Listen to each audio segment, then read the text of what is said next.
شەڕی مووسڵ شەڕێک کە ئامادەکاریەکانی تا ئێستا بەردەوامە و لە ڕێگەی بەیاننامەشەوە هاوڵاتیانی شارەکە لە دەستپێکردنی ئاگادار دەکرێتەوە و هێرشەکەش لە کاتژمێری سفر نزیک بووتەوە.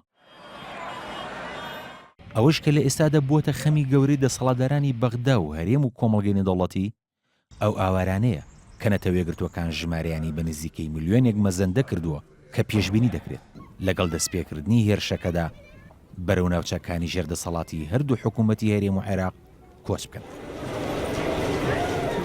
بۆ خۆ ئامادەکردنیش لە پێشوازیکردنی ئاوارەکانی مووسڵ حکوومەتی بەغدا و حکوومەتی هەرێمی کوردستان پرۆتۆکۆڵێکیان واژۆ کردووە کە لە 3 خاڵ پێک هاتووە و خۆی لە پێدانی 48 میلیارد دینار بە هەر سێ پارێزگاکەی هەرێم و ئامادەکاری بۆ کۆنتڕۆلکردنەوەی شارەکە و پێشێنانی تیمێکی فریاکەوتنی خێرا دەبینێتەوە.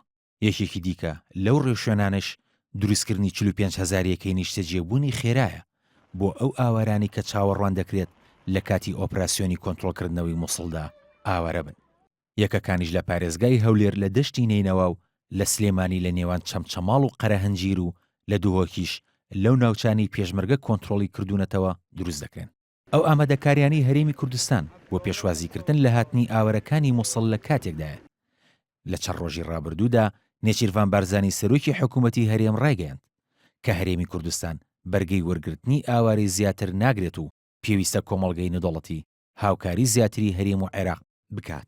وێڕای ئەوەش کە هەرێمی کوردستان دووچاری قەیرانێکی سەختی دارایی بۆتەوە بەوتەی بەرپرسی فەرمانگەی پەیوەندیەکانی دەرەوە حکوومەتی هەرێم ماڭانە 170 ملیۆن دۆلار بۆ پێداویستەی سەرەکیەکانی ئاوارەکان خەرج دەکات کە ساڵانە دەکاتە نزیکەی ملیارێک و 500 ملیۆن دۆلار.